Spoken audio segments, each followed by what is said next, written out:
Hello, everyone. Good evening. My name is Debo Enito. I am an MFA Studio Arts. I'm in the MFA Studio Arts program, specializing in photography. And it is my great pleasure to welcome you all to today's Seeker Talk. We would like to begin by acknowledging that Concordia University is located on unceded indigenous lands. The Kanyankehaga Nation is recognized as the custodians of the lands and waters on which we gather today. Chochake, Montreal, is historically known as a gathering place for many First Nations. Today, it is home to a diverse population of indigenous and other people. We respect the continued connections with the past, present, and future in our ongoing relationships with indigenous and other peoples within the Montreal community. The Seeker Talks, Conversation in Contemporary Art, is a platform that is run out of the Studio Art graduate program. Through these sessions, we are given an opportunity to engage our peers in a rigorous discussion that invites artists to have a dialogue about their practice, methods, perspectives, and projects within the community of Concordia and Montreal. After data and experiences are shared amongst ourselves, we are given an opportunity to reflect upon the session and observe how this collaborative exchange has impacted our thoughts and perspectives on certain subjects, projects, and communities. Where permission is given by the speakers, the Seeker Talks are recorded and uploaded to the Seeker channel on YouTube. We would like to invite you after this session to view past talks online if you have not already done so. Please don't forget to like, comment, and subscribe. This talk is in collaboration with the TextilesTimeTrade symposium, and now I would like to hand over to Kathleen Vaughan, who will speak more in depth on this subject. Thank you.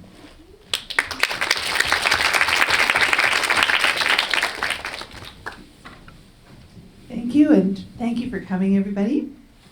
Just a brief word about Textiles Trade Time. First of all, thank you to Sika for this great collaboration. We're very happy to have our second keynote presentation tonight for our Textiles Trade Time event, which is a collaboration between Sika, Milieu, the Research Institute, Kinnawind Lab of Nadia Mears, and my research chair, Socially Engaged Art and Public Pedagogies. We'll have Ursula, who of course will be much more properly introduced in a moment, but just to tell you that Textiles Trade Time has been in a series of events over the course of this fall, which has given us the opportunity to think together about how textiles are places of encounter, whether economically, personally, through labor means, through heritage means, and there is another form of that encounter that's taking place later tonight.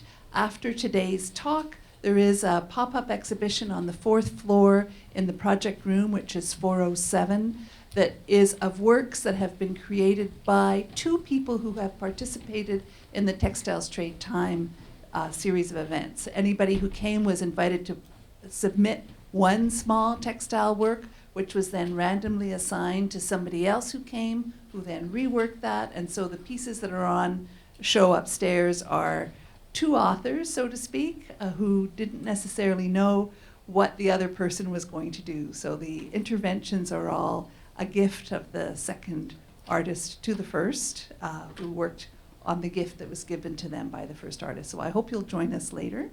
But for now, I'm going to turn things over to Maya. Thank you so much, Kathleen. And I will be the last person to hold a mic before Ursula finally gets the mic. But as for those of you who've come to some of our Seeker platforms already this year, you'll know that we are in a habit of co-hosting with these evenings with students, but also with inviting our guest speakers to respond to or complete the prompt this conversation is. And Ursula has completed this prompt with the title, This Conversation is About Making Conversation. And it dovetails quite nicely with a project that you have been working on for quite some time, and indeed a way of working with your practice in terms of conversation as material for quite some time. So it's my pleasure to do the formal introduction that Kathleen alluded to. I suppose I should also introduce myself. I'm Maya. I'm on faculty here in the Department of Studio Arts, and I'm one of the co-hosts, co-conveners of the SICA platform. But we are here to introduce Ursula Johnson. I'm first going to read a text that Ursula sent us along that sort of frames the talk about making conversation, then with a bio and some of her many accolades. If it was all of said accolades, we would be here for a while. But in 2014, Ursula Johnson created a 3-component exhibition called Megwededowin. Do you remember? Vous souvenez-vous? The show's 3 components were first, the Museological Grand Hall, second, the archive room, and third, processing, which was a performative space. This nationally touring trilingual exhibition was hosted with a number of partners from various Indigenous communities, universities, and public galleries. The premise of the show was to create a discourse around the importance of language and the handmade as having integral roles in the survivance of culture while exploring our individual roles within that construct of community and what that means to be an active member while exercising our privilege of exploration. At each venue, Johnson engaged in a 30 to 35 hour long physically intensive performance where she processed an ash log on site. When visitors interacted with Johnson and asked her what she was, quote, making, she would reply, quote, conversation. Ursula Johnson is from Eskasoni First Nation and is an alumna of the Nova Scotia College of Art and Design. She's exhibited work nationally and internationally since graduating in 2006. Her interdisciplinary practice is based in performance and installation, stating she, quote, changes mediums based on who I am talking to and the conversation I am inciting. And as a parenthetical note, the idea of inciting and conversation as a material is really, really beautiful, and I hope we can talk about that more in the discussion. Now for some accolades. Johnson has been shortlisted for the Salt Spring National Art Prize in 2015 and the Nova Scotia Masterworks Award in 2016. She was a recipient of the Natition Foundation Reveal Indigenous Award in 2016 and finalist recipient of the Sobe Art Award in 2017 and finalist for the Nova Scotia Masterworks Award in 2019 for her installation Moose Fence. And some of you may already have had the privilege of seeing some of her work on show in Abitigoné, which opened recently at the National Gallery of Canada. So without further ado, please join me in welcoming Ursula Johnson for making conversation.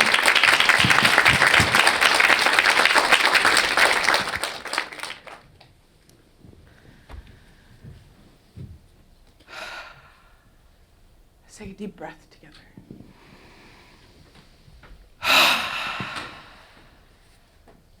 One more.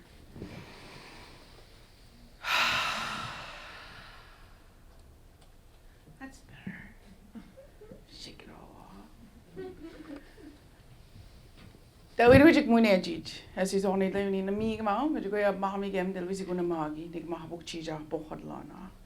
Well, that's you because in one of Mahami game, down below eagle no game wajik. Down did you go was school them? Get you no kilomenestu. Kadu next week down when we much we know game which internet it took. Next we all was school them, chip down go get the mic, chip down to weed them. Got a wheat is not butcher or was here to come on and say, Gig mana, that aim which monest medical no took next week. My name is Ursula Johnson. They call me Little Bear. I'm from the Mi'kmaq First Nation of Eskasoni, traditional district of Unamagi, or Land of Fog, otherwise known as Cape Breton Island. And I just gave my protocol introduction of my clan names and my family names. It's not necessary for me to do it here. And I also gave a shout out to all of my Mi'kmaq speaking people in the internet world, since I know there's not a whole lot of them in this room. I acknowledged that time and space is connected through that medium, and the conversations will be happening in their spaces, on their laptops, on their phones, or wherever they are, as if they were in this time and space right now. I also acknowledged that it's difficult for me to acknowledge as a Mi'kmaq speaking person every time I come to Montreal, because it is a very complicated place historically, especially as a Mi'kmaq woman coming onto this land. And there's an entire history of relations between people from the Wabanaki Confederacy and people from the Iroquois Confederacy, but we are not here to have that history lesson tonight. So that is up to you to find that history, because in our oral traditions of Ulnu, which is what we call ourselves and have called ourselves since time immemorial, the Mi'kmaq is our political identity. But Ulnu, the word comes from Untlnu, which means my tongue. I speak for myself, from my thoughts, my body, and take responsibility for my actions. I can't speak for anybody else. But in our history and timeline of our peoples, we have stories that go back to 3 big winters and 2 kind of big winters, which anthropologically dates us back to about 12 to 14,000 years of having information relayed through time. And a thing that's difficult to talk about often when you go into places is notions of land acknowledgement, because land acknowledgement is something that is a trend, but it's also a way to begin to move into uncomfortable conversations. And I think it's an important movement into those uncomfortable conversations. And there is often opportunities that I get to have with my Iroquois friends where we kind of hash out the idea of land acknowledgement within this territory. But I acknowledge that present day, this is Iroquois territory. And I'm happy that Concordia also acknowledges that, because it's important to do that, because time changes and circumstances change and territory boundary lines change as well. Just as the earth changes, so do the people's habitation of it. That's my soapbox, and I'm stepping off it now. I like to play music usually when people come in a little bit, so this is just kind of some of the music I've been listening to lately that I just want to give a shout out to some of our Indigenous musicians throughout the world. And this is the one time that I'm going to invite you to take your phone and to take a photo of something that I will put on here, because every other time after I ask that you do not take photos of what I put on the screen. But this is your opportunity to consume and to share. And it's really great music. It's music to do all kinds of things to drive across the country, to fly, to cook, to dance, you got it.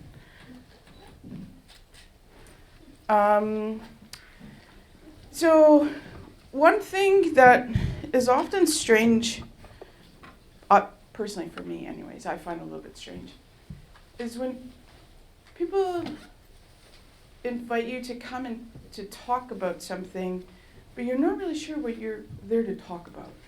And it's not that, you just don't know. You show up and everything is constantly changing and circumstances are changing and people are changing. So I can't come up here and give you a whole bunch of things and say, this is the rhetoric and the pedagogy and the places that we're coming from and where we're going to. And I'm not going to boast to know any answers to anything, because who am I to say that I know these answers? I think the thing that's really important for us is to have a conversation with each other. And I always go to the place where I default. I'm like, well, if somebody has invited me to come there and talk, then they must want me to share my story about me and who I am, because that's what I know. And I can give you that because that's my experience. So I'm going to fly through a bunch of slides and play a couple of clips of things and tell you what I have thought about, am thinking about, or would like to think about, or maybe even vice versa. And then we're going to all chat and have a conversation, because I think that's the key, is to have that conversation and that exchange. So I just put this image up there as to kind of acknowledge this young Ursula from 2010, because she's the reason that I'm up here.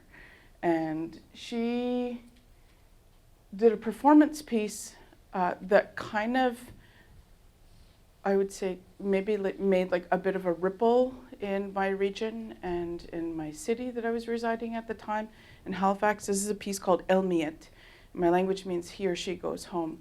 And it's about the 1756 scalping proclamation on Mi'kmaq scalps. And again, I'm not here to give you information because there's all kinds of information out there. And this is also going to lead me to another very short ramble where it's, I'm going to ask that the conversation that we have, and I'm going to try to keep myself in check also to not go into a spiel of then this happened and this happened and this was the history and these were the circumstances and these were the people, because all of that stuff is Googleable. So we can all just like Google stuff together and we'll go through it. And then when we have questions and a public conversation at the end, I also ask that you keep yourself in check like I keep myself in check. And if your question is something that can be easily Googleable, then maybe we just hold that question back. But if it's not Googleable, I just like saying that word.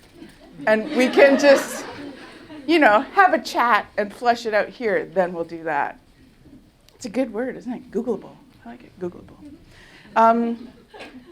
So this one here was a troublemaker that started in my life. And she came from a long line of troublemakers. And this is an image of my great-grandmother, the late Caroline Gould. This was the time in the same time that Ursula was trying to create a change in the Scalping Proclamation.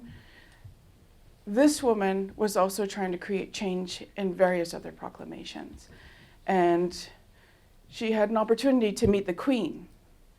How lucky is the Queen to be able to come to Mi'kmaq territory to meet the Queen?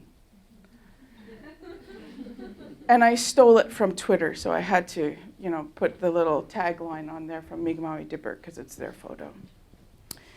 Anyways, my great-grandmother, Caroline Gould, made a lot of baskets and made a very big impact in the history of Mi'kmaq basketry.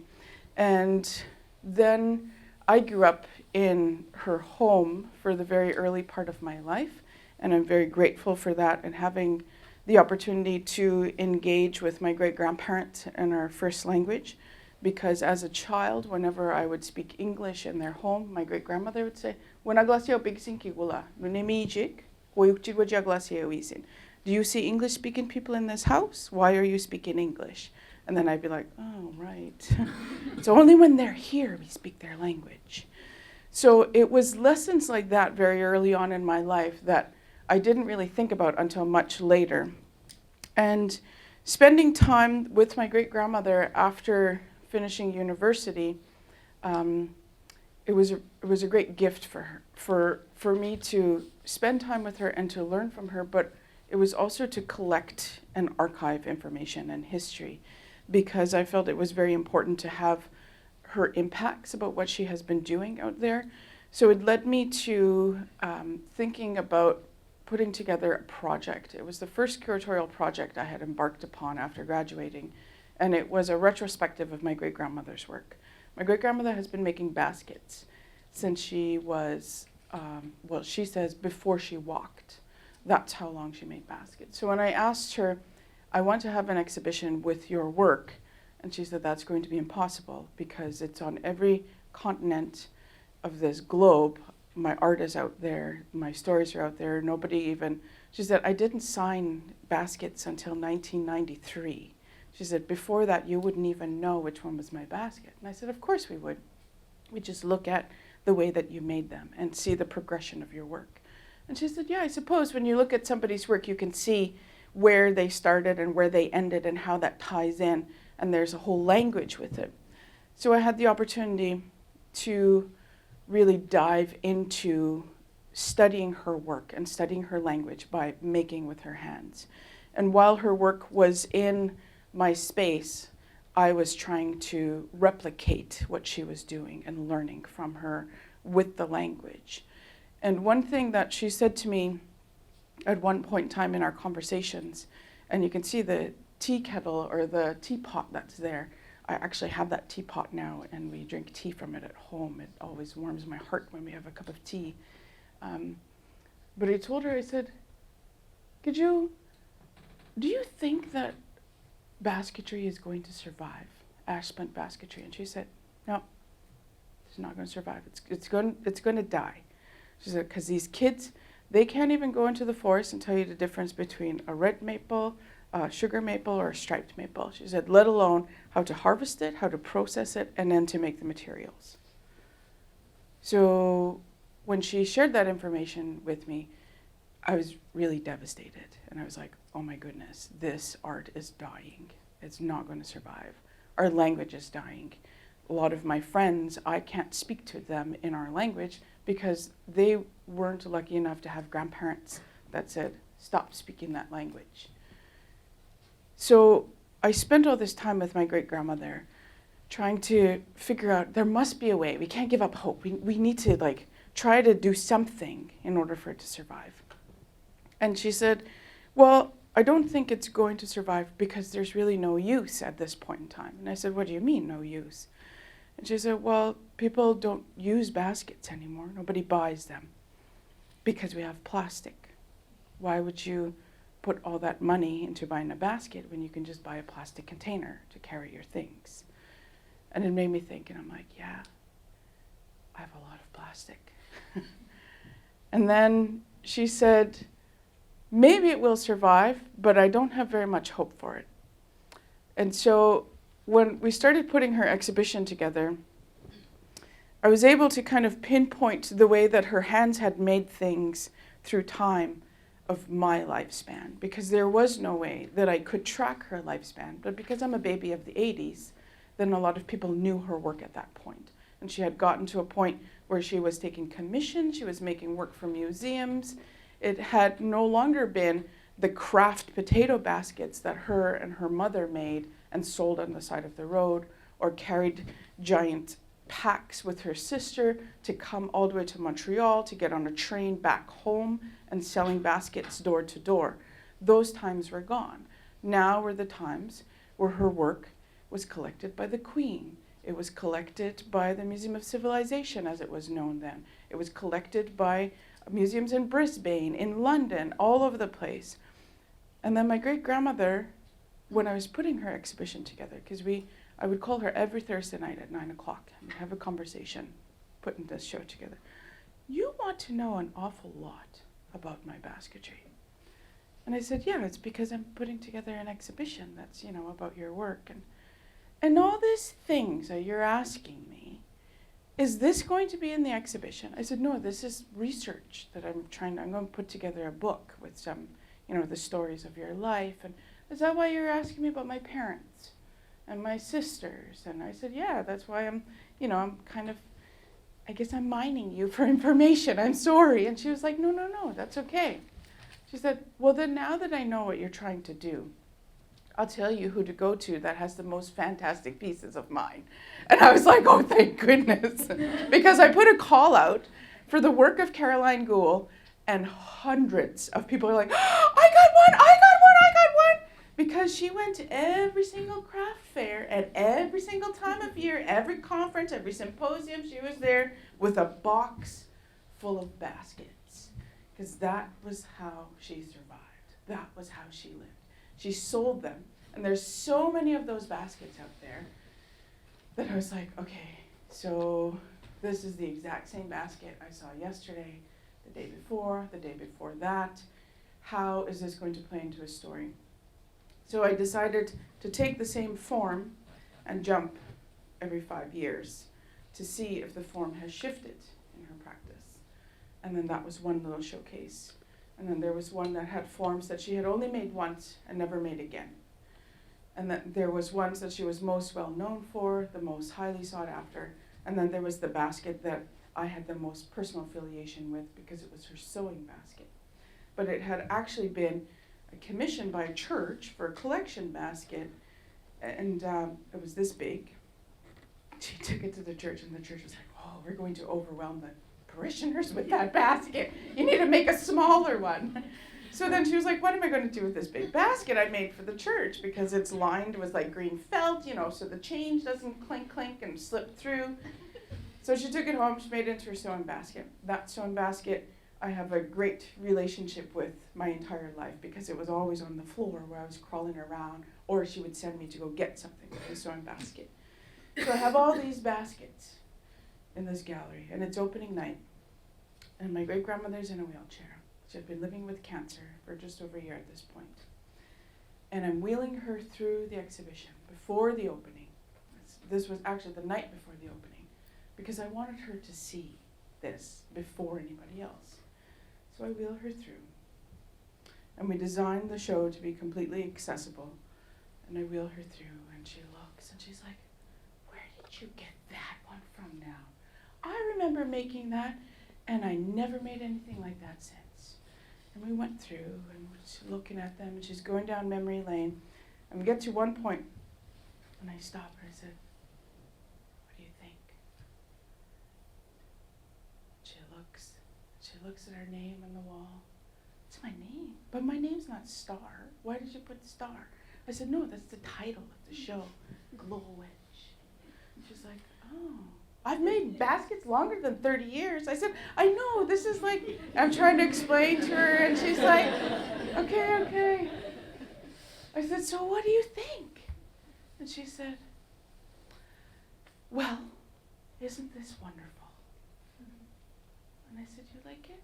She said, "Yes, it's wonderful that all of these swamps and forests have an opportunity to meet each other."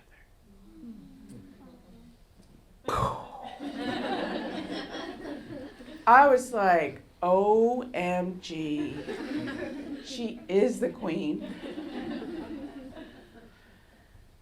And then my great-grandmother passed away just a few days before her birthday, her 93rd birthday, several months after that exhibition opened. And it shook me to the core, and I still shake when I talk about it.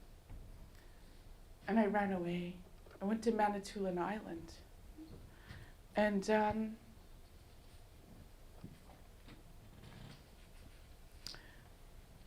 when I went there, I thought, I'm going to do something to think about her and to remember her. So I did a performance I did in 2003. When she was still living, I said, "Giju, I'm going to do something radical." And she said, "What are you going to do?" I said, "I'm going to weave a basket around me, my whole body." And she laughed and she said, "Oh my goodness, that's going to be a big basket." I said, "Yeah, but I'm going to weave this, like, wait, is that okay? Like, am I breaking too many rules?" And no. She said, "It's okay. I don't care what you do as long as you're weaving." And I was like, okay, as long as I'm weaving, I'm okay. And that basket in 2003 shifted something for that young Ursula Johnson that was in that art school, that led her into 2010 to make that basket in order to try to take a stance against scalping proclamations. It changed the way that she thought. And I thought, this Ursula Johnson needs to work through some of that and the loss of her great-grandmother. So I went to Manitoulin and I did the same performance in 2010, where I wove a basket around myself, or in 2003. And in 2003, when I was weaving the basket, and I got to about here, and I couldn't step out easily anymore, I would have to ask people, like, "Can you help me? Can you help me?" And all these people were stepping out to help me get splints. They dug them in the water for me, and somebody grabbed my scissors. And I thought, I'm interested in that space between my body and those people, and that ask for help. So I'm going to take this a step further. And in Manitoulin, on the beautiful banks of the Georgian Bay, I had the opportunity to experience daybreak, to greet my great-grandmother, and to have the sunrise. And I began the basket performance with her. And then at about noon, I got to here. And I thought, I'm going till sunset, which is 8:07 tonight. And it's noon now, and I can't get out. And this is a performance festival, and I'm 3 kilometers away from the performance grounds. So I guess I'm just going to have to stand here and wait. And I stood, and I waited, and I waited. And I waited, and an hour seems like a very long time when you're waiting. But it gave me an opportunity to think and to slow down. And then somebody arrived. "What are you doing?" "I'm making a basket, but I need your help." And they're like, "Oh, sure, what do you want me to do?" I said, "I put my splints in the Georgian Bay. there's a rock sitting on top of them. So you have to climb down the bank, grab some splints, bring them back up, hand me my scissors, and then we can keep weaving. And they're like, oh, great. So the people helped me. And then they would leave, and then I'd wait again, and then somebody else would come, and the process would continue until finally I came out of it at sunset. It was a very healing experience for me, and it was something that was very important and helped me to move forward, to begin to look at my research once again that I was starting to do with my great-grandmother and looking at her basketry and trying to figure out where am I going from here. So I had just returned from the Banff Centre for the Arts, where I had the opportunity to take part in a language program or a language-based residency. It was a thematic residency with Greg Stutz, whom we had lots of conversations about Mi'kmaq and Iroquois relations. That was great fun for 9 weeks. And I had the time of my life. I met artists that I looked up to and artists that are friends of mine, present day, and mentors that have helped me throughout the way. So I would like to give a props to all of those people. If you have an opportunity to see it, you know who you are. And thank you for everything you have done. And so when I came back home from Banff, I had this prototype that I was making because I wanted to do a commemorative project for my great-grandmother, which led me into Megudedaman. I did a series of residencies throughout the country, and I was making her baskets that were a part of her exhibition from her retrospective. I took photographs of them, turned them into drawings, cut rubylith films out of them. I exposed I exposed screens. I'm getting ahead of myself. I'm going to step back, actually. So I continued to make baskets that were based on her work from that exhibition. And then when I started to work with her materials and the ways in which she was making, then it helped me to kind of process a lot of things emotionally that I was going through. But I felt like there was still something that was missing that I couldn't quite figure out. So I ran away again. Because sometimes when things get complicated and difficult, we just have the urge to just, I'm going to go and do this. But it wasn't necessarily running away. It was more like, this is an opportunity for you to go somewhere and to slow down and to think and to start working through things. And I had an amazing opportunity to go to Scotland as the University of Edinburgh invited me for I'm probably going to get the name wrong, so maybe I shouldn't try to say it, but it was a craft residency. And I was like, and they were like, no, but you're Mi'kmaq, and you're from Nova Scotia, and you make baskets, and you're the link between Scotland and Canada. And I was like, #no pressure. I'm like, okay, sure, but I'm really not a craft person. I'm a performance artist. And they're like, no. It's like, okay. So I got there, and there was gilded tapestry workers, there was gilded porcelain makers, gilded glass workers, and I'm like, what am I going to do? So I did what I normally do, which is to try to find nature, to try to like calm me down. And then when I went, I was like, I'm going to go find a forest to just like, I'm going to drown myself out in the forest and then figure out what's going on.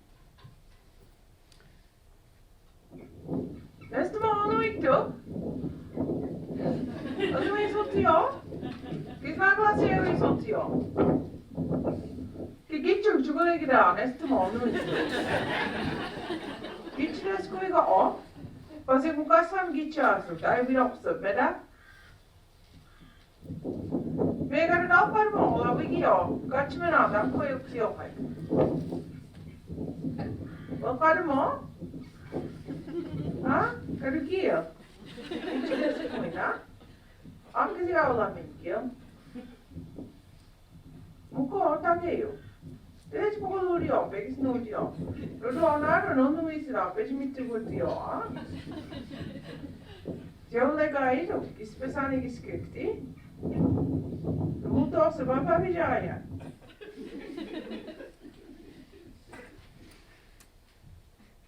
there's not a lot of forest in Scotland.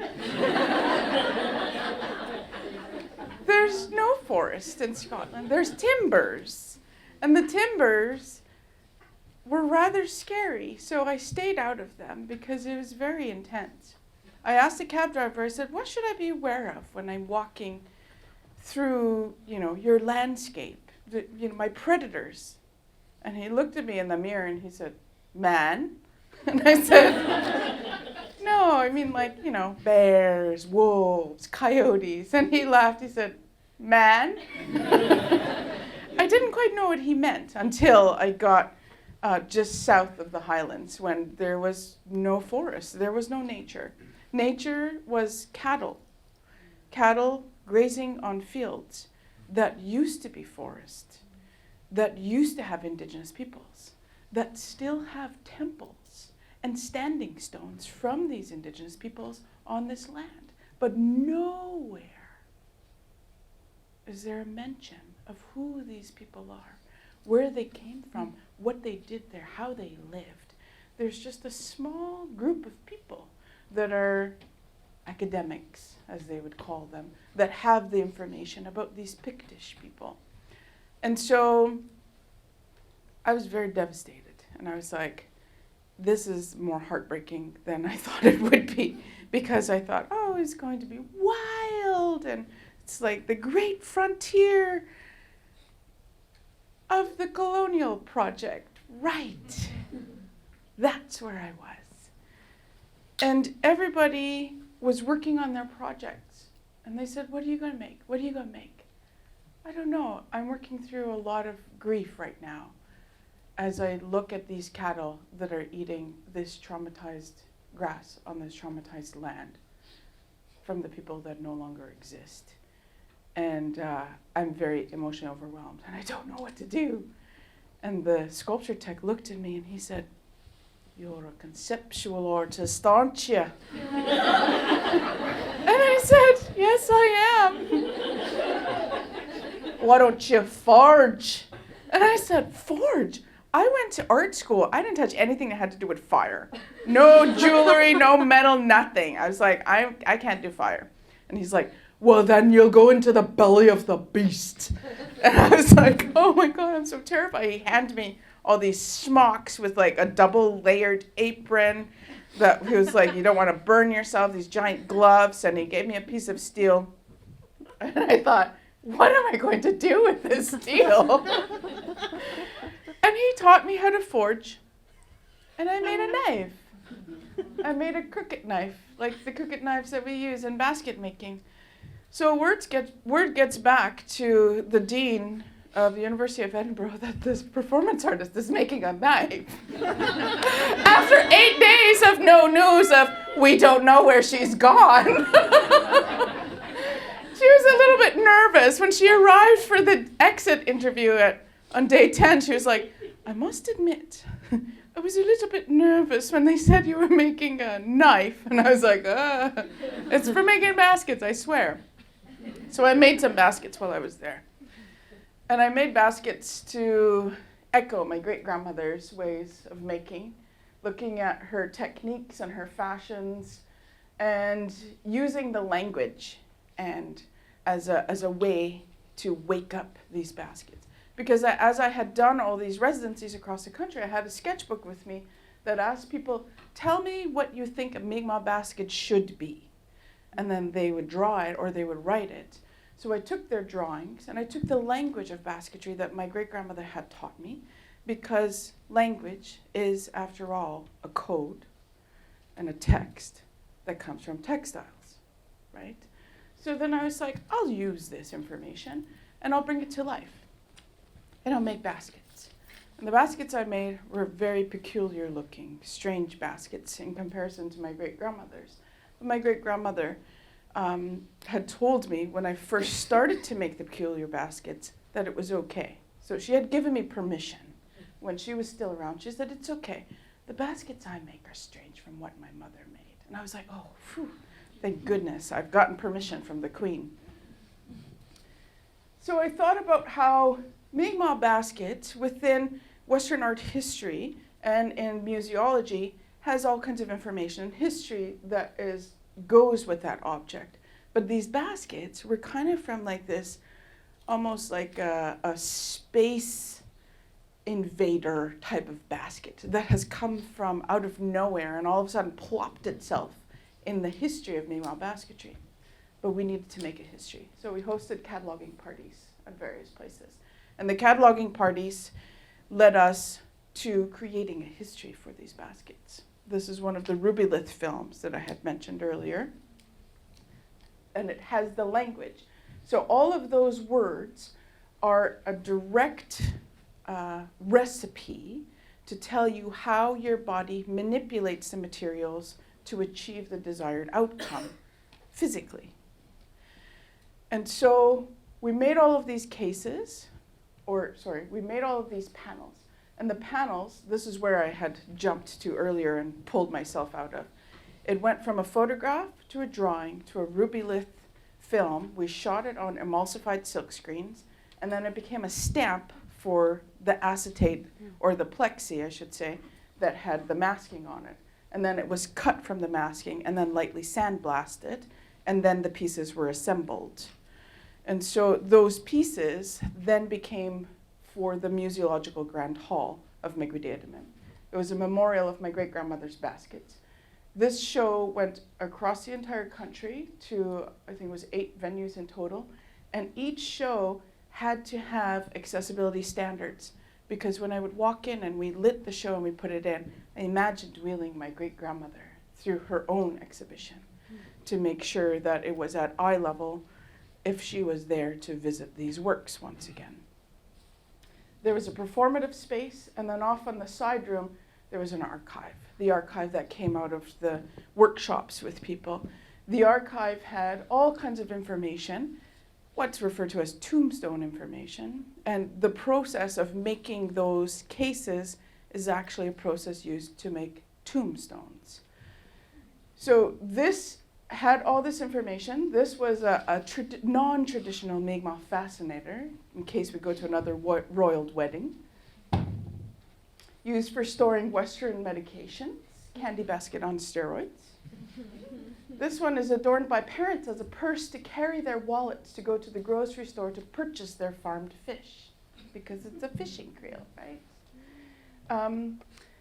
So the archive exists in English and French, and I had realized, I admit this now, but when we put the project together, when we built this archive with a coder and a photographer and a designer and all of these different things, that we had actually built a real archive.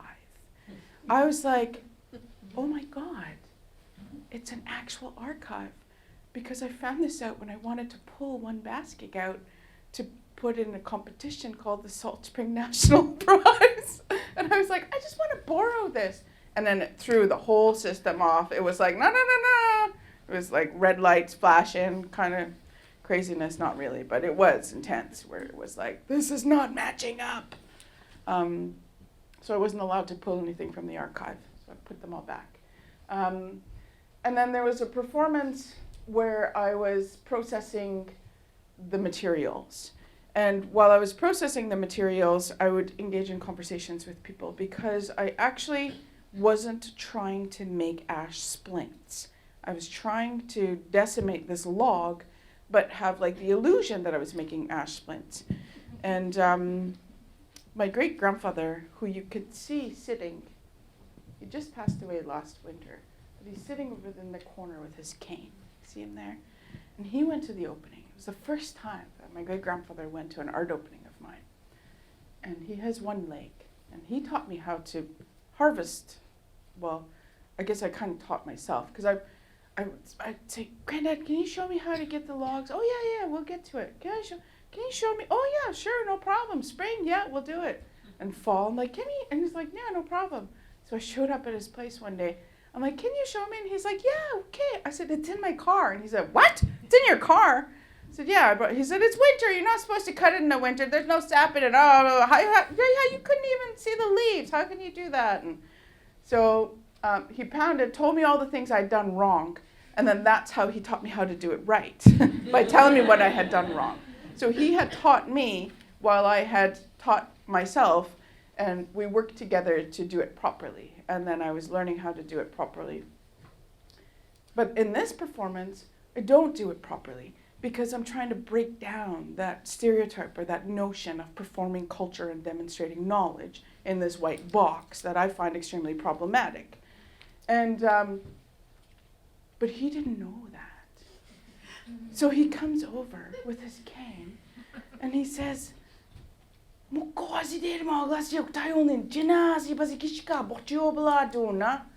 he said, don't let these white folks scare you. Just slow down. They're making you nervous. But he was whispering in like a really angry way. And I was like whispering back. I'm like, I'm not trying to teach them how to do it. And then he's like, what? Because he has a hearing aid. So it turned into like this whisper argument. And he was scared to step on the thing because everybody's gathered around. And then I think this is the point where he was sitting there and he's like, oh my goodness, what am I going to do with this one? And we had a nice exchange later where I had, said, I'm sorry if I disappoint. He's like, you never disappoint me. And I was like, oh. So Blvd has come back home, and I'm super excited about it coming home. And now it's at Abbotsford, but not the entire exhibition because it's a huge exhibition. So only 8 of the vitrines are at Abbotsford. These are the images that are in, or these are the terms that are in the educational glossary, because Blvd wasn't just a show of objects or a performance or an archive that was interactive for people. It was conversations in the community. Every institution that had agreed to take Blvd had to engage with the Indigenous community that they were located in. They were asked to make the educational information guide when you first walk in the Indigenous language of that territory. They were asked to partner with local community centers and friendship centers to try to create community programs. There's a number of after-school art programs in art galleries now as a result of this exchange.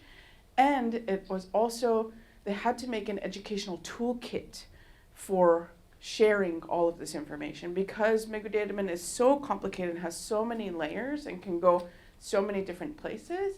I was like, it's not my job, it's your job, because these objects are for you, the institution, because your job is to work with us, the community, and then together we'll get somewhere.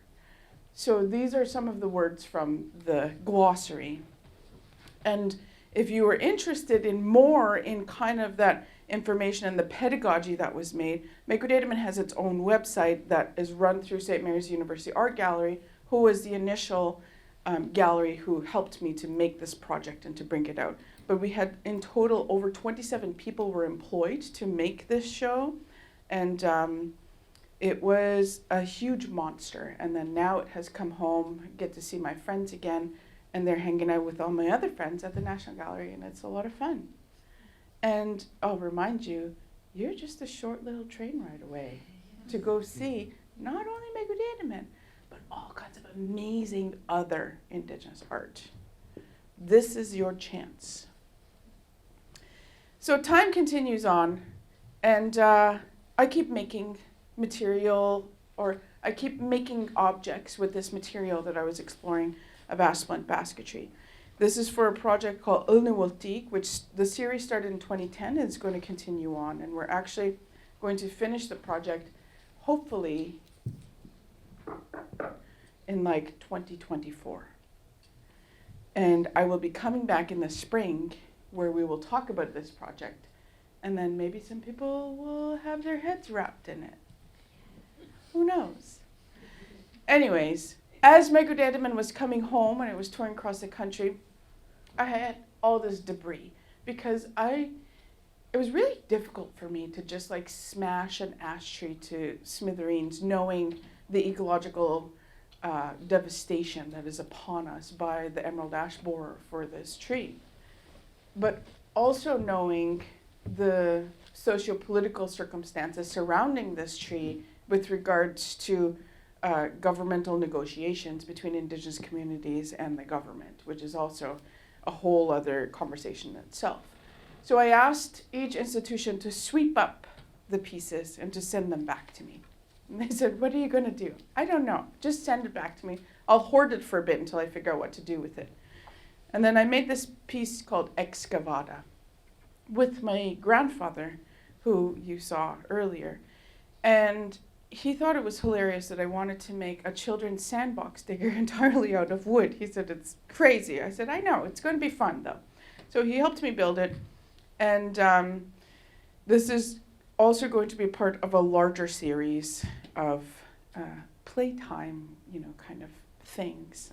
That's just a little teaser, and we'll move on.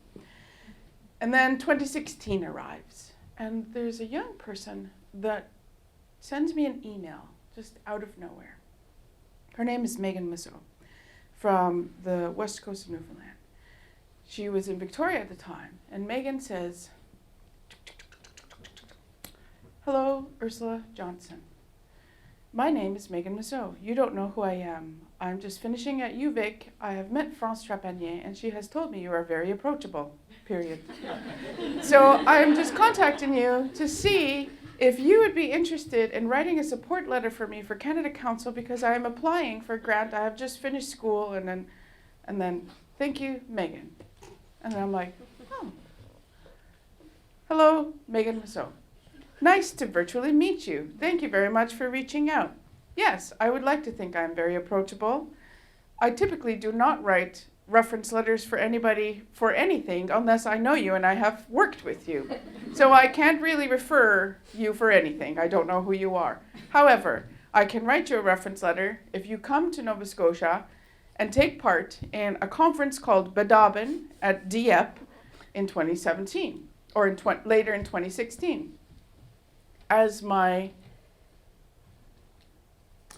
research assistant. Thank you, Ursula.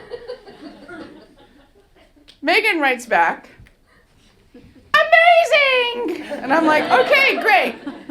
Write a letter, sign it, send it to Canada Council, and then Dieppe happens. And here's Megan, my research assistant, at the conference where Megan didn't realize what she was getting herself into. But this young person is probably one of the most hardest working people I have met recently. And she is an example of that next generation. Because my great-grandmother, my grandmother, and then myself, and then now I am the adopted auntie of Megan Mazeau. Megan is continuing on that exploration, exploring the language of Mi'kmaq, the text that informs that art. Because my great-grandmother said there's no hope for it. Nobody knows how to prepare or harvest the materials. There's no hope. And I thought, but what about the language? Because it's not necessarily about the materials if we have the language. And then that always leads me into like a philosophical kind of like quantum space where I'm like, no, it's still there even if it's not here. And then I meet Megan again in Banff. She's in a residency that I'm teaching called Inherent Design. Looks at architecture and contemporary art. And this young woman is making baskets with the same methodologies, the same processes that I have made by looking at my great-grandmother's work. And Megan is visiting archives, visiting museums, buying baskets, ordering from eBay, anywhere on a remote island in the North Atlantic, just searching for information. And she finds it, and she just goes, she just takes all that information, and then she channels it in there, and then she looks and she thinks, oh yeah, I know that word. I've heard that word before. She goes through all her indexes of the dictionary. She has references because she didn't grow up in the language. But she looks at the language, sees it as a code, a text that informs, that textile has that text and that code in there. And she is the generation that has the key to unlock that code, because she looks at it and she slows down and she works with these materials she has made. And the baskets are amazing. For somebody who did not sit at Giju's kitchen table to learn baskets from her, but to look at it and to say, oh, that's where that started, that's where that ended, that's where this is moving, your body's doing this. She knows because she hears that language.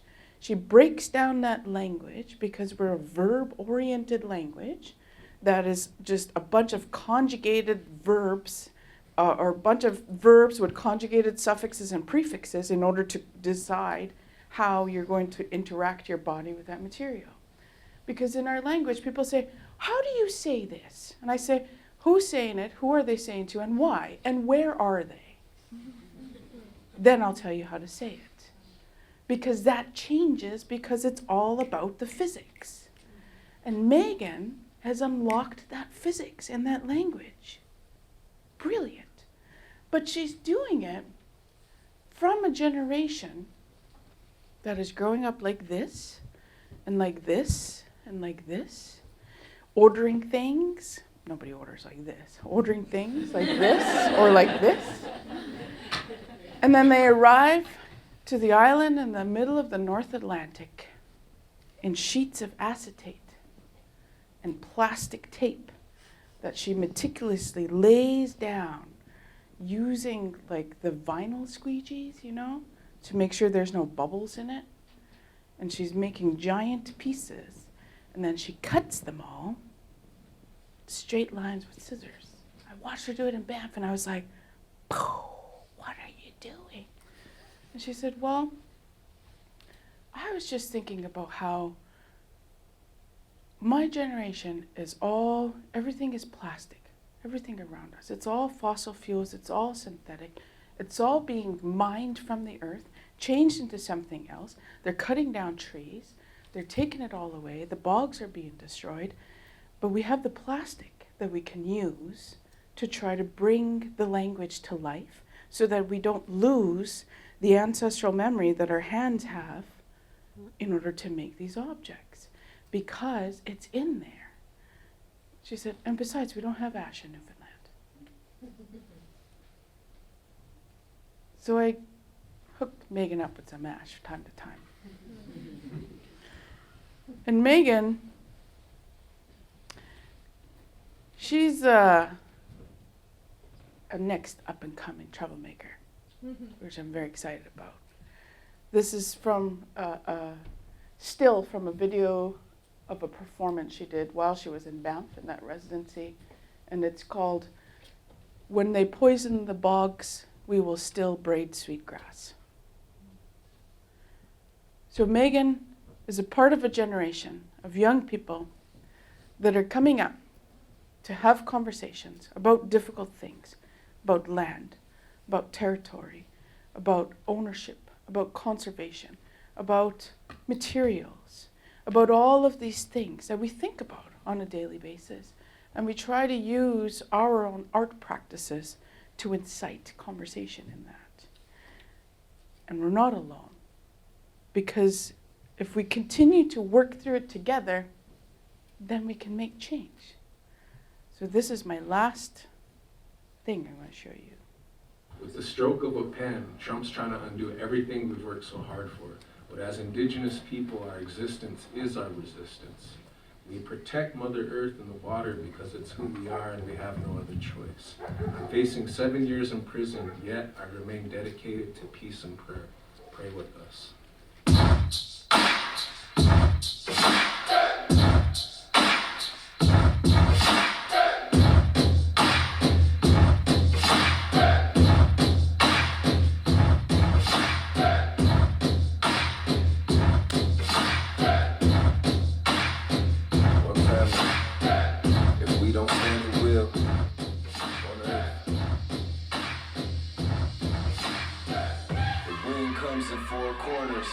Directions, 4 colors, and death rides on 4 horsemen. A black snake with some black tape. I'm much money do these companies need to make? They contract a product, but they wanna save a buck. Already extracted billions, when is enough? I used to be in the oil fields, getting paid, but I quit, cause oil water I can't drink. Look down and see, come meet me, locked out in the mud. I looked up and told myself that enough's enough. Money does not own my soul, living comfortable. It's not in my plans, my head's in the sand. Some things were more than gold. Some things they can't be sold. Some things can be replaced. She is your mother, the fresh water is her veins.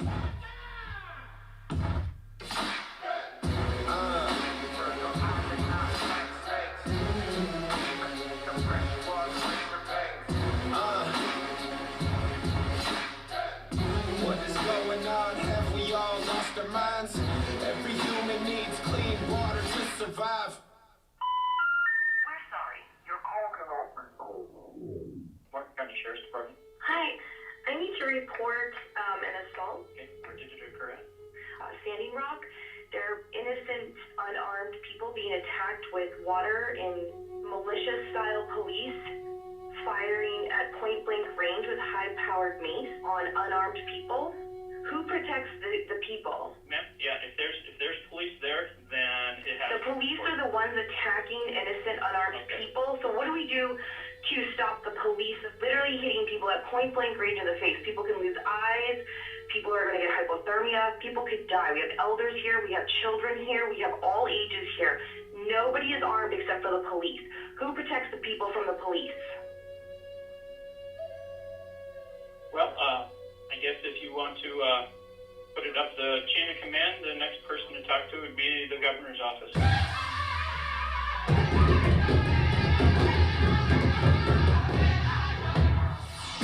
Love is the strongest, this path is the hardest. But if we were strong enough to do it, we wouldn't see it. Our prayers would not be needed, this movement's very needed. Indigenous wisdom unheeded and sacred things depleted. I'm Mexicano, Malacota, and I'm white too. I'm mixed with everyone, so part of me's just like you. Every group of human beings shares the same stars. And if the earth is not your mother, are you from Mars?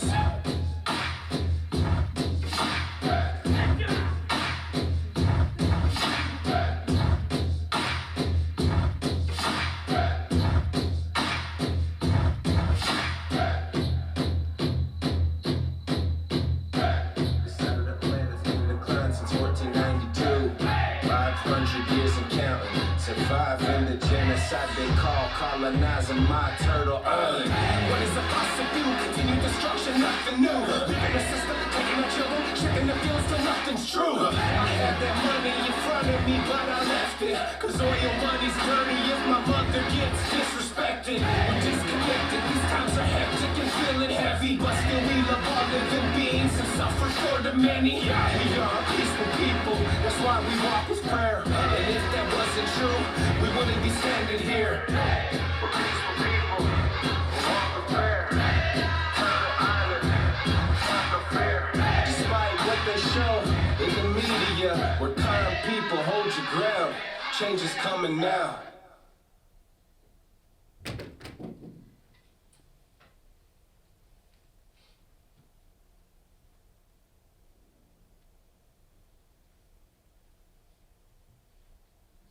Stomach growling or mine?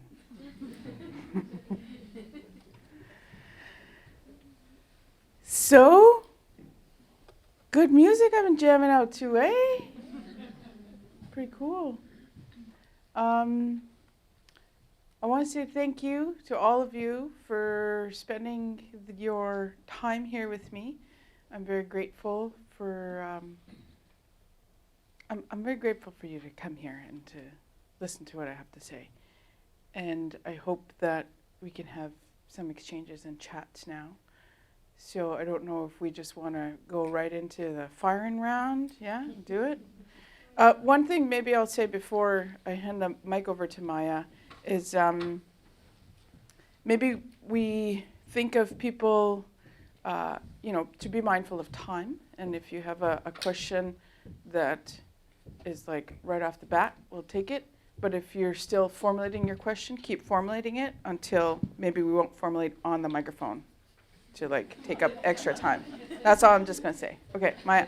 This seems like very good rules to start with, but can we also segue into the question and conversation period with a round of applause for Ursula? Thank you so much.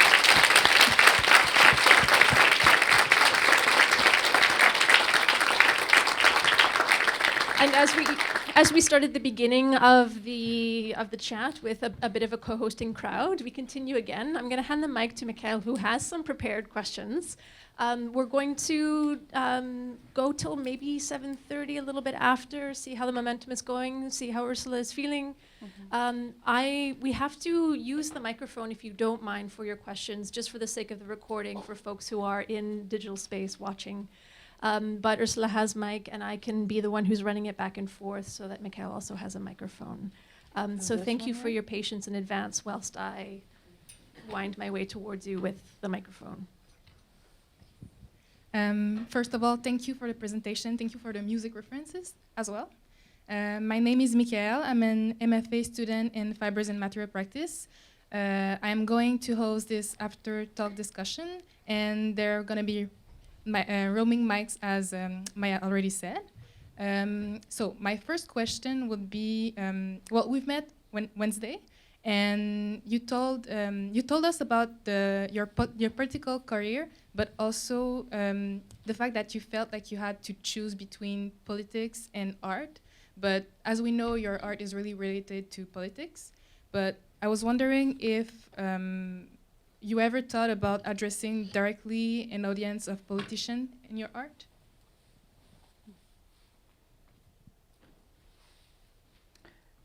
Quick answer, no. Not so quick answer. I hope that politicians consider themselves everybody else. That's a fair answer. I have another question, and it's a really big question for me because, anyway, I'm just going to ask it. So the history of Black communities is really connected in some way to the indigenous communities. I don't say we have exactly the same experience, but I think we can relate on the violence of the archives when we think about erasing history. And I know there's different systems and that we need to change those systems and to go into those systems to be able to disconstruct it. And I kind of think of three systems. There's the art world system, there's the governmental system, and the educational system. And there's like a huge historian that I really like, and she always says that we have to write things, to write books, write essays, and we always dig into black history or indigenous history in universities, but I feel like we need to go further than that and go to more like children's. Because if we always wait for universities or people in university to actually do something to make a change, it's a long time. And it's not only in universities that we can have changes. It begins when we're in our childhood. So I don't know if you have something to say about the educational system in the, not universities, but before that. Yeah, for sure. Thank you for that question. It is a very loaded question, and it's also a very important question. And I think it's interesting because I'm just having a memory that I had. Jordan Bennett, who's also a Mi'kmaq artist from the Atlantic region, from Newfoundland, and we did a tour of junior high schools in Nova Scotia a few years back, where we talked about contents from our art in these high schools, and it was to the general symposium of the school. It wasn't just to Indigenous or diverse students, but to everybody. And Jordan and I had a conversation about how maybe visually his work was more palatable for 12-year-olds than my work was. And I was like, oh, I guess I'd never really thought about 12-year-olds when I make my work. I'm so busy trying to infiltrate the institution and to try to create changes in policies and to try to put some pressure on different institutions that carry all of this weight. And probably about a year after that, I was doing the portrait series where we wrap people's heads in baskets, and there was a little boy as he was watching this interaction happen, and I'm wrapping somebody's head, and he comes up to me, very blonde hair, blue eyes, light skin, and he taps me. Can you do mine? And I looked at him and I thought, he doesn't know it's for Native people. I was like, where's your mom? And then he was like, oh, she's right over there. And I go, and mom is blonde hair, blue eyes, light skin. And I was like, Mom, I have a personal question to ask you. And then mom says, yeah. Well, your son wants me to make his portrait with basket materials, but I need to know, are you in any way like related or like connected to Indigenous communities? And the woman looked at me and she said, she said, and I looked and I was like, ooh, I'm not going to translate that. And I said to the child, come on, child, let's go, it's your turn. So as I'm wrapping this child, who was really engaged and wanted to be a part of this process, I asked him, I said, what made you want to do this? And he's maybe, I would hazard a guess, maybe 5 years old. And he said, it's important because children are always left out of the conversation.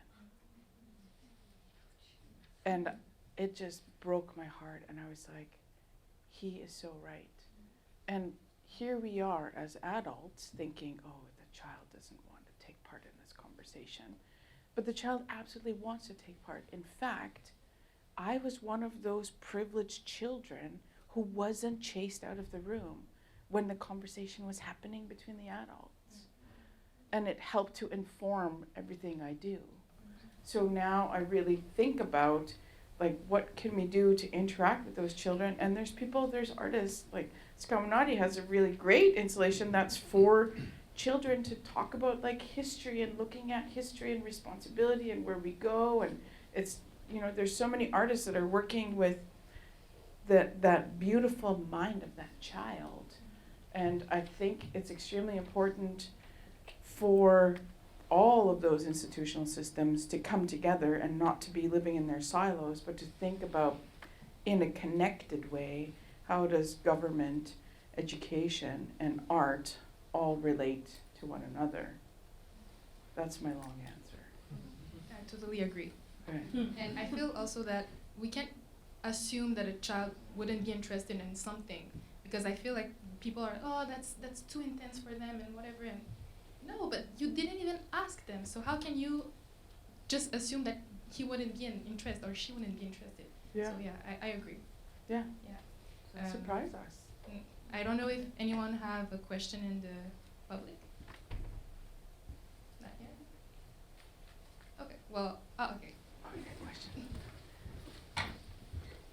You gotta yell bingo. Bingo. And then they'll come to the mic. Hello, I'm Eric. I saw in the kitchen table talk that was recorded, you said in 20 years, when our Indigenous children have taken over the field of Western sciences, this planet is not going to know what hit them.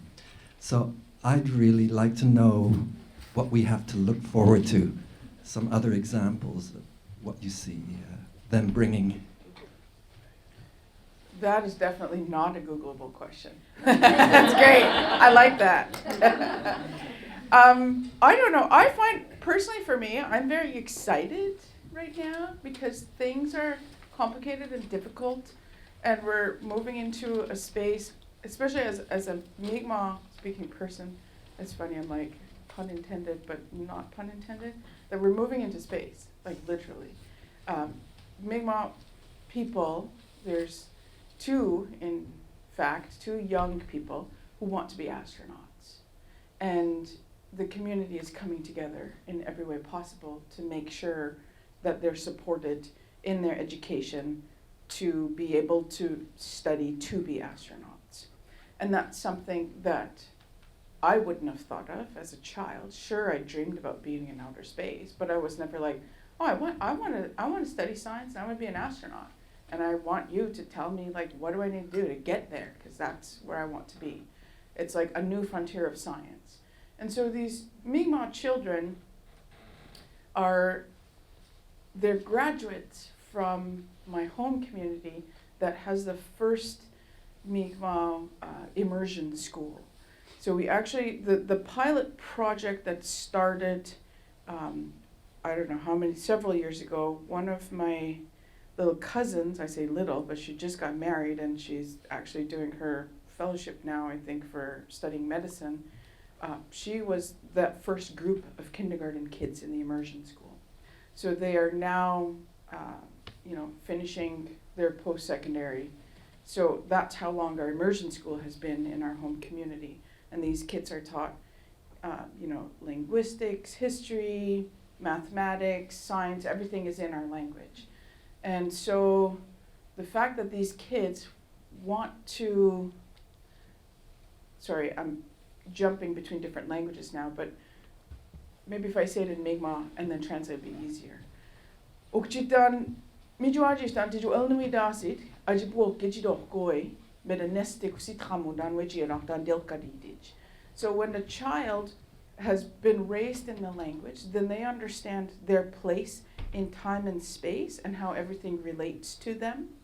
And so that is a gift that those Mi'kmaq children and other Mi'kmaq children will bring to the field of science because they understand spatially and like quantum mechanically how everything is connected within the language. So in 40 years from now, let's go even further, when the International Space Station is a mecca that's circling this globe, or perhaps there's other International Space Stations that are leaving to circle other globes, maybe one of the languages spoken on that space station by all those astronauts is Mi'kmaq. And when that happens, that's going to be really exciting. Because the whole language is all about science. I don't know if that answers your question. It's a great answer. Thank you. Is there anyone who has another question?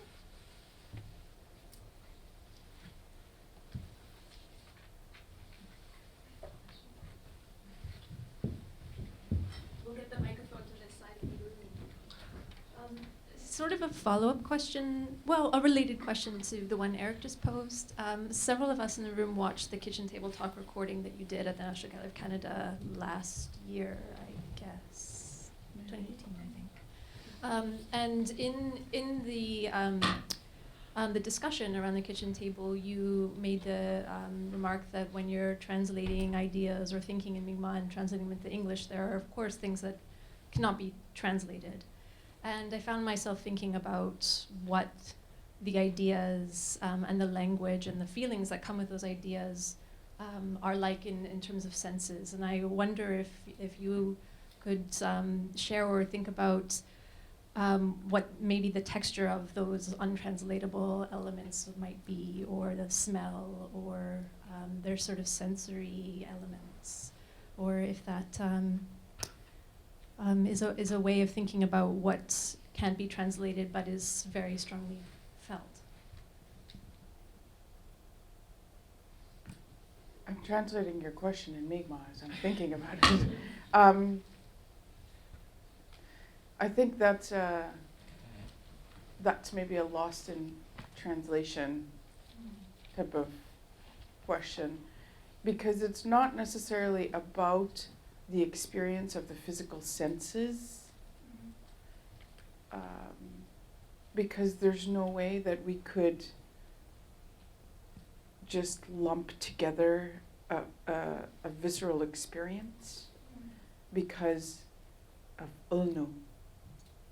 Right, because of us and the language, because my visceral experience is different from yours, or hers, or theirs, or theirs, or theirs, everybody's. So we can't we can't go to a place of thinking about like texture or sound or even temperature because everybody's going to experience it differently.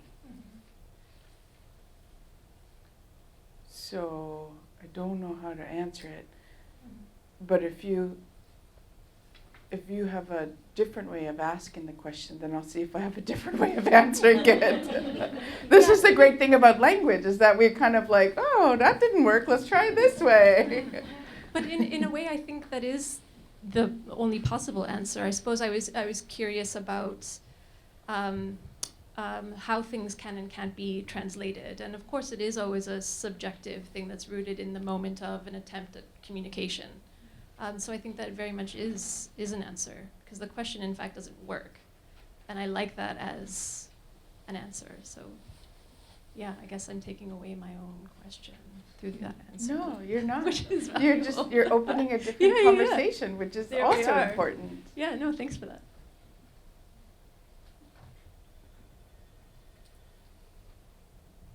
Any other? Yeah, nobody else is going to ask questions. They'll be afraid. It's on the same page, but it's maybe a lighter question. One thing that I really like that I've experienced by meeting people who their families have, they come from different cultures, and each culture kind of has its ways of sayings to get to ideas. Do you have a favorite saying of yours? That's a very complicated question. Because that will be about visceral. What's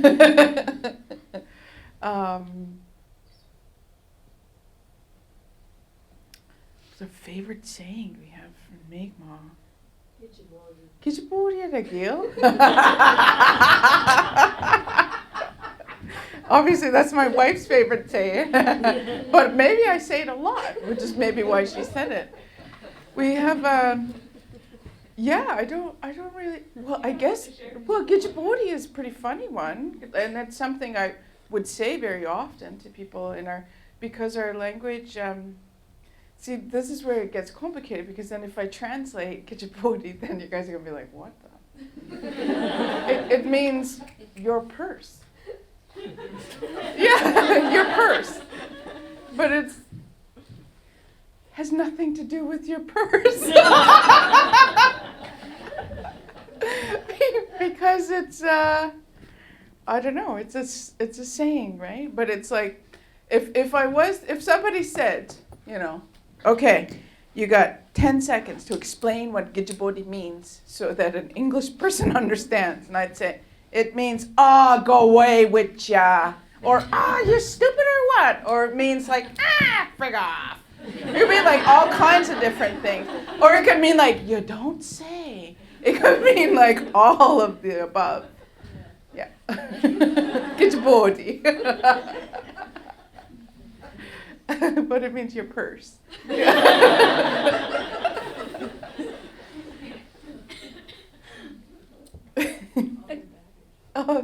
Or baggage, yeah, but no, that's a whole other word, yeah. Yeah, our language is complicated, but also fairly simple in some sense too.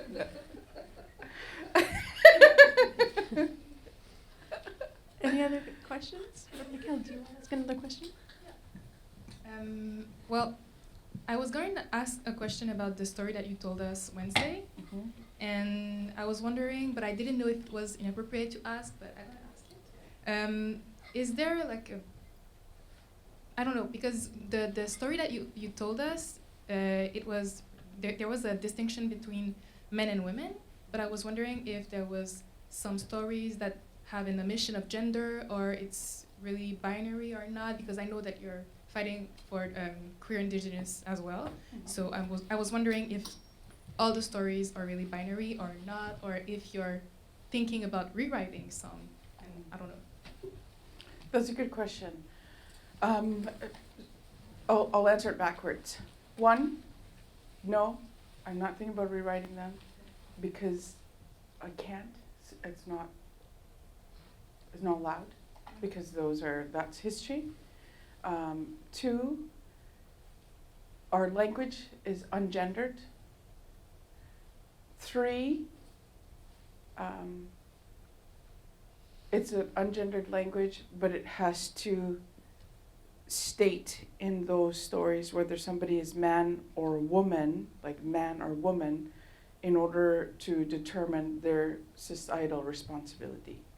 It doesn't have to do with what genitalia they have.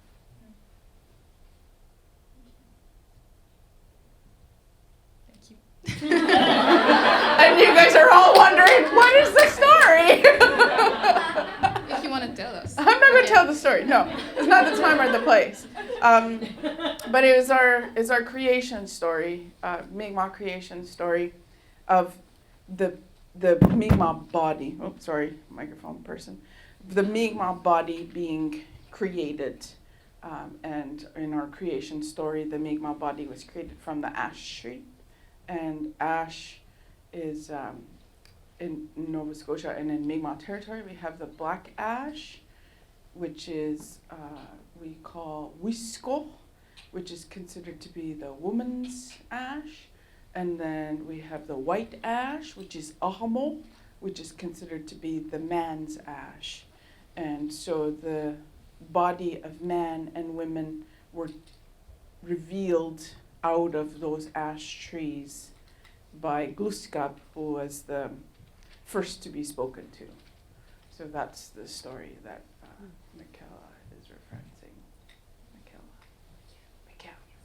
is referencing. So does anybody else have a question?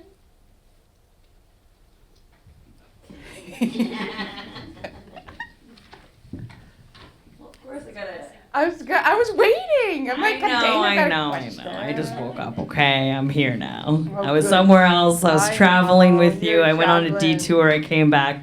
But just because riffing off of that, because I'm like, of course, gender always comes up in language and stuff like that. And so, just thinking about that, like, you know, in a way, it's kind of like, it always feels like it's somewhat of a response in like English of, or how we, like, you know, are trying to reclaim our languages, because I don't speak my language. I speak another dialect of, but not even. Like, I know how to introduce myself, I know how to do the basic stuff, right? And then I think about that is like, how do we, you know, as Indigenous peoples, like it, you know, I'm trying to do that, but my brain has been programmed to speak what I'm speaking right now. This is the only language that I fluently do speak. And so when we're trying to find these answers in our languages for, like, you know, for these stories, like, you know, I think about Leanne Simpson, who rewrote keeps rewriting this one story about this little child. And, you know, at first the child was they tell a story that this child is a boy.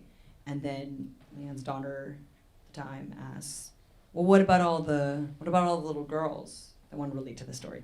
And so then Leanne kind of like writes the story and talks about it as a little girl, and then their child then says, well, okay, but what about all those children that don't identify that way, that aren't little girls and little boys?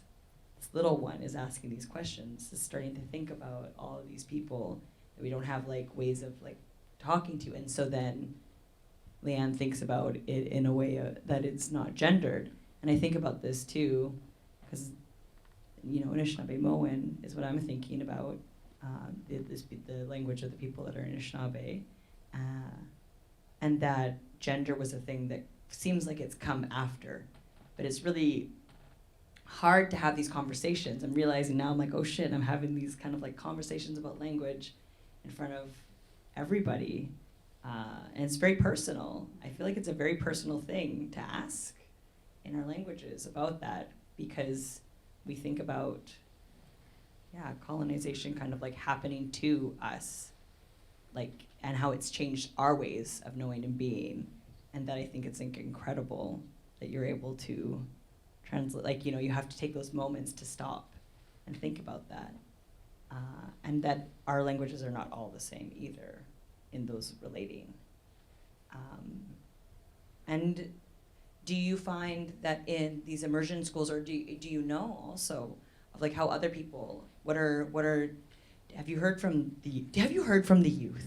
What are the youth saying? You know, Dana, I really appreciate that question. And I haven't, but I feel like maybe it would be a question that would be best if I had brought a bunch of persons with me, and maybe we did like a school tour to maybe like talk to kids and to faculty and to Indigenous community members. So you want to write a council grant with me or what? Yeah, I'm just doing that now. I'm just Let's figuring do it out. Yeah. Yeah, I would be totally, I would love to know the answer to that. It's just like things that I think about, because I think so much about like when I'm trying to like when we learn and how we learn, and then I feel like there's like so many pieces that are missing, and that's like what I appreciate, because I love that our work is kind of like divided by Janine's work, and I just screamed when I saw those. When I saw, like, I have to get excited about this, because like what I loved about the what is the name of the baskets that are in the vitrines, but they're not actually in the vitrine, like they're not in the plexi. They're not there. Yes, they are. But they are there. They're there, but they're not. Which is wild, But because they are, but they aren't. right? Because then in the other room are my masks that are not in the plexi, and this is the thing that the museum hates. I've had to write frameworks around how people interact with my work as well, because they want to touch it and all these things, but like the presence of being in something, how the kind of like vitrine becomes like the artwork. They're there, the spirit is there, the belonging is there, and they're having these different conversations. I don't know, it's just like maybe it's hard because you have to like see it, which is also another prompt to go see the show, because our fucking work is in there and it's blowing my mind right now. And smell Dana's work. That's what I. You can smell it. Smell it. Security I walk guards. right over and I'm like, I'm like, it's not in a case. And I think about the smell. Like there was part of a question that you were asking about like sensory and how smell of that. Like I was just trying to imagine what it would smell like in one of your performances with the ash. Because I didn't realize that you're just kind of just decimating this thing, which is so BDSM to me. It's just like a 6-pound sledgehammer. Boom, boom, boom. And then people are like, wow, this is so much work. I know, right? I tore a bicep because I missed my mark. I think it was in Saskatoon. I was like, boom, and then slipped, and then a 6-pound sledgehammer, and the overswing, and then I just let go, and it went flying. I hopefully didn't crack their marble floor. I was like, oh, that's going to hurt. Still pops, but yeah, I forgot what I was going to say now, because got carried away with the smell. Yeah. Oh yeah, the smell. It smells like ash.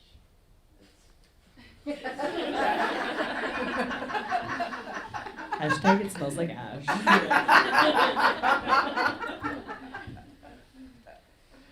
Yeah. But it's definitely, when I do performances, I think about that visceral.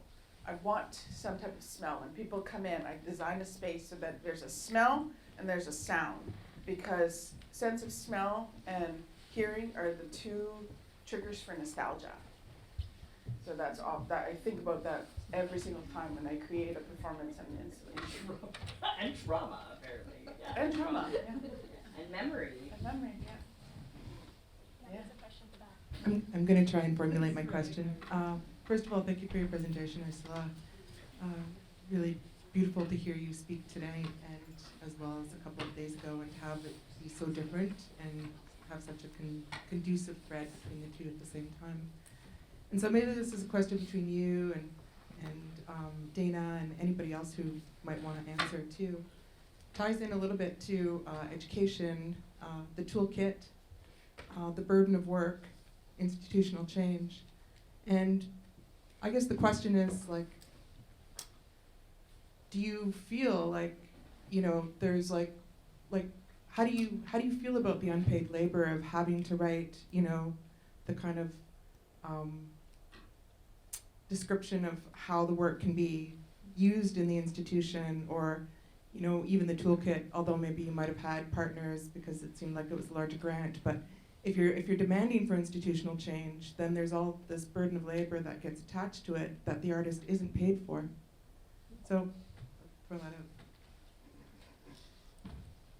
That's a good question. Thank you, Nadia. And thank you, Nadia, for having me come to visit your class.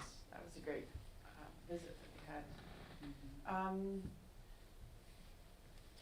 So there was a time very early in my career, not my political career that we talked a lot about in Nadia's class, for any of the students that were here. We talked quite extensively about the political career of Ursula Johnson and the shift into art.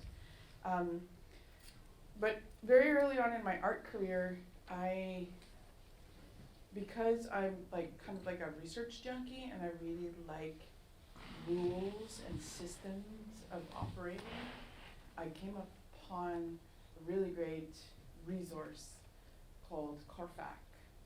And when I came upon that resource, I was like, oh shit, this is like a union that has so many people for so many decades have busted their chops and put in all of that emotional labor and unpaid work and just relentless hours of researching and meeting and coming up with this.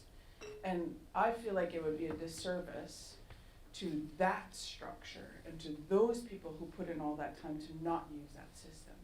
So when I came upon that system, then I made it a very strict practice for myself to make sure that the business of art was the thing that came on the table before the contract was made.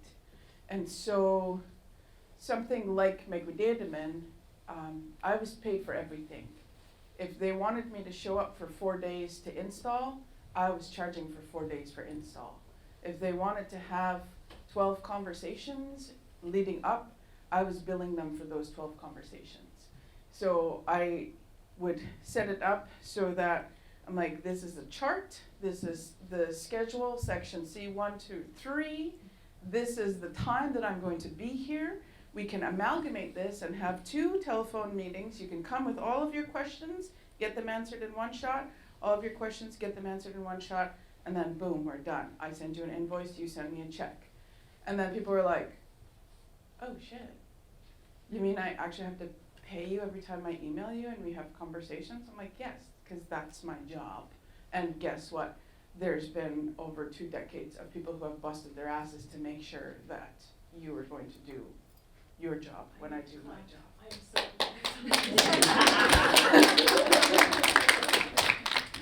And then so 2017 happened and everything got crazy and the Sobiart Award happened and I was like, what the hell?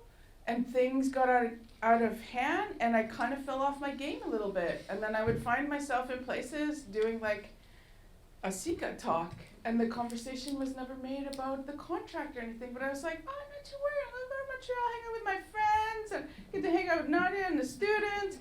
But I didn't do all of that work that I swore to myself I would do. But in circumstances like this, and even though this is going out to the internet world, I say it's okay because we'll figure out that stuff. But there will be an invoice that will be coming.